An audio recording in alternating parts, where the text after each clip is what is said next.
and welcome. My name is Ebony Chambers, and I am the Chief Family and Youth Partnership Officer at Stanford Sierra Youth and Families in California. I'm also a National Building Bridges Initiative consultant, and excited to be here with Sarah Drummond, who is the General Mental Health Clinical Director at the Youth Development Institute in Phoenix, Arizona, also called YDI. And they have an amazing aftercare program for their residential youth and their families. And it's also known as the Building Bridges Project. Is that correct? The Building Bridges Project?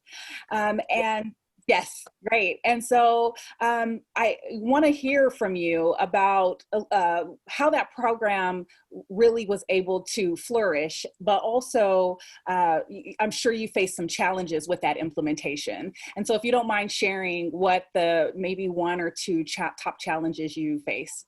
Absolutely. We learned very quickly that starting in-home coaching and in-home therapy towards the end of our youth stay was not helpful, that there wasn't enough practice being in the home with support. Initially, we just started to go in the home about 30 to 60 days prior to discharge, and oftentimes for 1 to 2 weeks, and not for very extended periods of time. Maybe 30 minutes to an hour, depending on the family session, individual session, coaching session. What we learned very quickly is that we needed to be in the home much earlier and for much longer periods of time. A lot of times family and youth will treat the 1 hour time we're in the home very much like a session or something that we would do inpatient.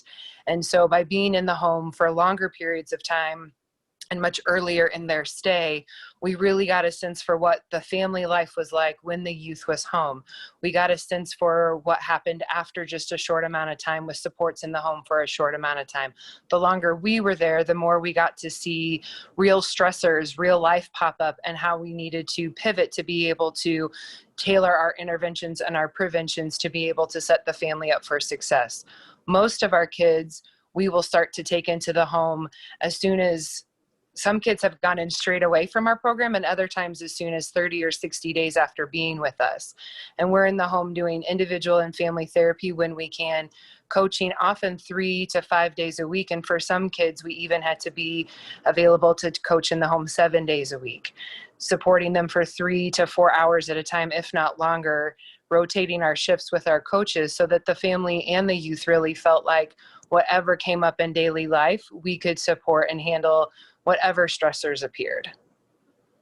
One of the other challenges that we learned is that we had to provide the families with a lot of things that they needed to be set up for success. Some families weren't able to get coping boxes for their kids, weren't able to provide necessarily a safe place for their kiddo outside, their youth outside of the home right away.